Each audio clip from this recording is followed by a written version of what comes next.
Park Interview. Là, on est avec les Poetic Lovers. Si je vous dis Darling, ça vous dit quoi? Vous l'entendrez pendant l'interview. Ça va les gars? Ça va et toi? Tranquillement? Ouais, tranquille. Ça va et toi frérot? Bien. On va se parler des gestes barrières tout de suite. Ça va nous cogner bêtement, tu vois. Ah, ça fait vraiment plaisir de vous voir. Vraiment, Rudy et Jay, ça fait vraiment plaisir parce qu'on a grandi avec une musique, hein, Darling, j'ai pas la même voix qu'eux, donc je peux pas me permettre de chanter comme ça. Alors les gars, est-ce que vous préparez quelque chose cette année ou c'est quoi les news? Ouais, on est en train de faire un petit troisième album. Ouais. Il y a les gens qui nous demandent ça depuis pas mal d'années. Ouais, j'imagine. Donc maintenant on est en indépendant, donc on finance ça nous-mêmes et tout, ça prend un tout petit peu plus de temps. Mais on espère que fin d'année ou maximum début d'année prochaine, la galette elle sera sortie, quoi. Oh, on a hâte de voir ça. Hein. Non, mais c'est ça, en fait, là, ça fait un petit moment qu'à chaque fois, on fait des petits concerts un peu partout. On a fait une petite tournée dans l'océan Indien, qui c'est vraiment super, enfin, c'était extraordinaire. Chaleureux et tout. Et on a fait Madagascar, les Comores, on a fait Mayotte, Maurice, La Réunion. C'était tellement lourd, on a vu tellement de gens qui nous aimaient encore, qui n'avaient pas oublié nos sons, qu'à un moment donné, on s'est regardé, on a fait, mais les mecs, qu'est-ce qu'on fait? Les gars, Faut on peut pas oublier. Faut retourner au fourneau, tu vois. Et voilà. Moi-même, j'ai la musique dans la tête pendant que je suis en train de parler. Non, mais je te jure. Et j'avais une question, parce que comme on est à Fitness Park, qu'est-ce qui vous motive dans le sport? Moi, personnellement, j'ai toujours fait beaucoup de sport. Ouais. Et j'ai fait du basket, du foot, du handball, beaucoup de boxe. Et c'est un truc enfin, voilà, c'est quelque chose qui m'habite depuis longtemps. Et, ouais, et puis, comme on connaît les salles depuis des années, j'étais au Moving Gymnasium, pour ceux qui connaissent.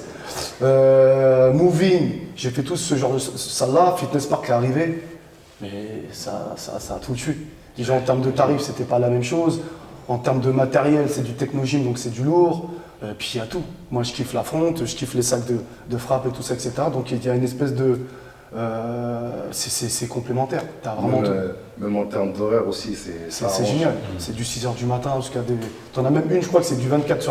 Ouais, au début, ouais. Donc franchement, c'est super lourd. Et t'en as partout surtout. Nous qui voyageons beaucoup, Ouais. à travers la France, etc., tu vas dans le sud, tu vas trouver un fitness park. Ça, Franchement, tu peux pas lutter. Ça, c'est non négligeable. Tu peux pas lutter. J'ai fait CMG Bercy pendant 3-4 ans, mais c'est pas pareil. Même l'énergie, c'est pas la même. Ouais, c'est pas pareil. Tu vas retrouver le vrai truc, tu vois. Et franchement, Fitness Park, quand ils sont arrivés, ils ont tout tué. Ah oui. Et qu'est-ce que je voulais dire au niveau de la musique? Comment c'est venu cette passion? Comment c'était même la première fois que voulait se retrouver devant un micro? Qu'est-ce qu'il a ressenti? Je vais laisser mon grand frère parler parce que ça, c'est très important. Non, en fait, t'as vu, c'est tout bête, c'est que on vient des quartiers et que là, on a la culture hip-hop R&B, on a grandi avec le hip-hop, et puis après, t'as eu les premières années où t'as eu le R&B, on appelait ça la New Jack à l'époque. Ouais, la New Jack. La première forme du truc. Et nous, on est tombé super amoureux de ça. Parce que t'as vu, on aimait le hip-hop, mais... Après, on n'aurait pas pu devenir des rappeurs, on était trop doux, nous, tu vois. Ah, ça, je sais. Nous, on aimait trop les femmes, nous. l'un n'empêche pas l'autre, tu vois. Mais on a fait des sports études femmes, frère. T'es obligé de faire des réunions. Justement, j'avais une question sur ça, les gars, là, pour Darling. Parce que je me suis toujours posé la question, et là, vous êtes là. Mais qu'est-ce qui vous est passé par la tête? Non. Darling, faisons l'amour ce soir. Tout doit émerger dans le noir. T'as vu, C'est parti, Darling. c'est les débuts où tu découvres le truc et tout. Et donc, t'es un ado, tu sais pas ce que tu racontes. Non, mais la vérité, c'est ça, en fait. C'est que faut remettre tout dans son contexte. On était jeunes, en fait, ce morceau-là, à la base, il l'a composé, moi je me souviens, il l'avait composé en anglais. Et ça faisait déjà Darling, let me love tonight. C'est ça. C'était déjà en anglais. Et je sais que il l'a écrit comme ça, mais c'était pas comme là. Quand on y réfléchit, on se dit putain, en fait, ça veut dire vraiment le bail. Parce que nous, on s'est rendu compte du bail, qu'on commençait à chanter le titre et qu'il a commencé à prendre de l'ampleur et qu'on commence à nous lancer des strings, des trucs. On fait, mais c'est quelle réponse ça? Mais ça, Tu vois, ça nous a fait aussi des passes décisives. Non, mais tu vois, ça, ce son a pu pécho. On a rendu beaucoup de services. on a rendu des services à t'es fini. On a augmenté le taux de natalité. C'est ça. Mais on se rendait pas compte, honnêtement, on se rendait pas compte. Mais vous avez réussi à pécho, quoi, entre nous.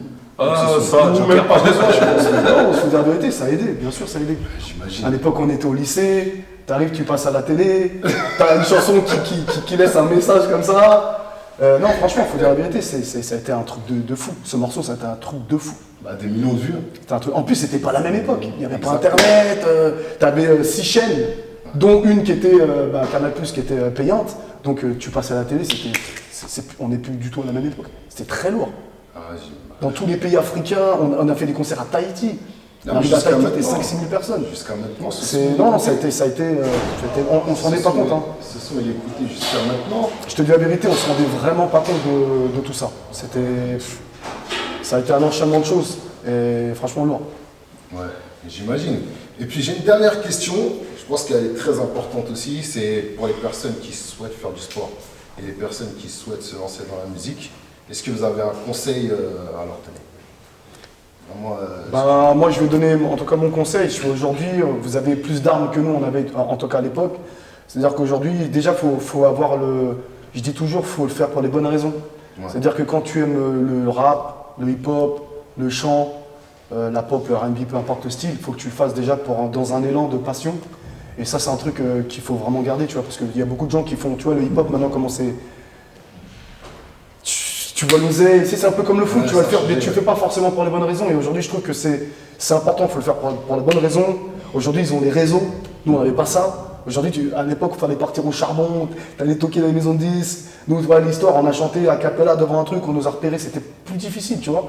Maintenant, aujourd'hui, après, la concurrence est plus grande par contre aujourd'hui. Ouais. Parce qu'avec Tout les le réseaux, monde, c'est tout le monde balance des trucs.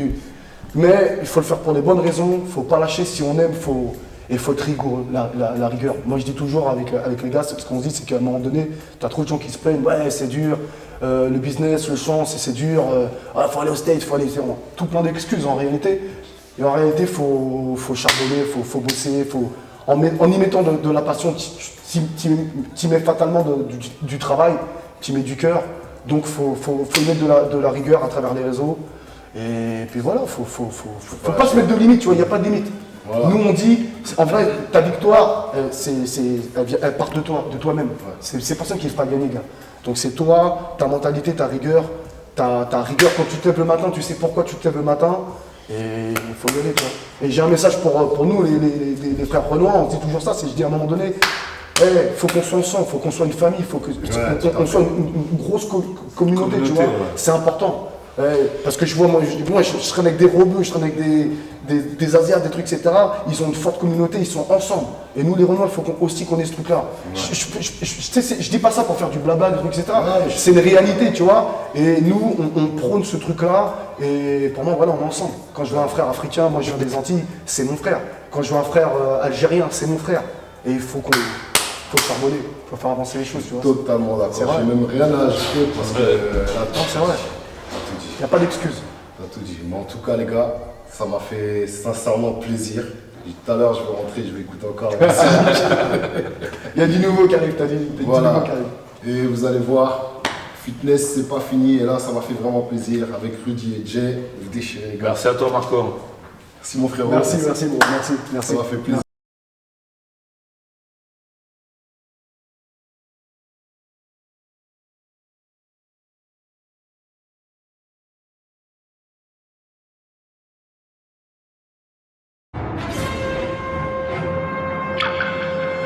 Qu'est-ce que vous avez à dire devant la caméra Camille, pourquoi tu commençais la photo, s'il te plaît? Alors moi Je t'entends pas, Camille. Parle dans le micro, s'il te plaît. Alors en fait, moi ça a commencé...